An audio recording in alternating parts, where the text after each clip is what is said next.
గిరిపురం అనే గ్రామంలో ఒక జాలరి ఉండేవాడు. ఆయనకు ఎవరూ లేరు. సముద్రంలో చేపలు పడుతూ ఉండేవాడు.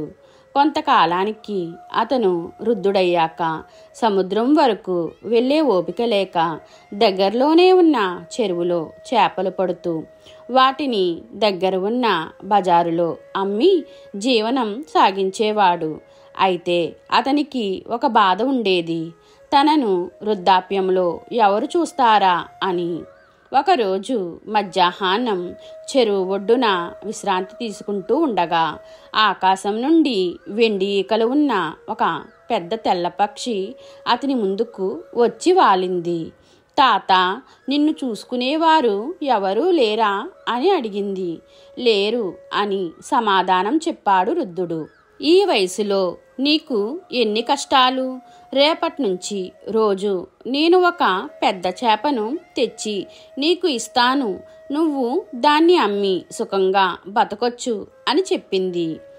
ఆ వెండి ఈకల పక్షి మరుసటి నుంచి మాట తప్పకుండా రోజు ముసలి జాలరి ఇంటి గుమ్మం బయట తెల్లవారుజామునే ఒక పెద్ద చేపను తెచ్చి పెట్టేది. పెద్ద చేపలకు మంచి వెల వచ్చేది. దానితో జాలరి కష్టాలు తీరిపోయాయి. ఒకరోజు బజారులో రాజభటులు ఒక ప్రకటన వినిపించింది. దురదృష్టవశాత్తు మహారాజు గారు అందులయ్యారు. స్వర్గం నుంచి వచ్చి అప్పుడప్పుడు భూమి మీద కనిపించే వెండి ఈకలు గల పెద్ద తెల్లని పక్షి రక్తంతో కళ్ళు కడిగితే రాజుగారికి మళ్ళీ చూపు వస్తుంది. ఆ తెల్లని పక్షి జాడ తెలిపిన వారికి రాజుగారి ఖజానాలో ఉన్న బంగారంలో సగం బంగారం బహుమతిగా ఇస్తారు అని.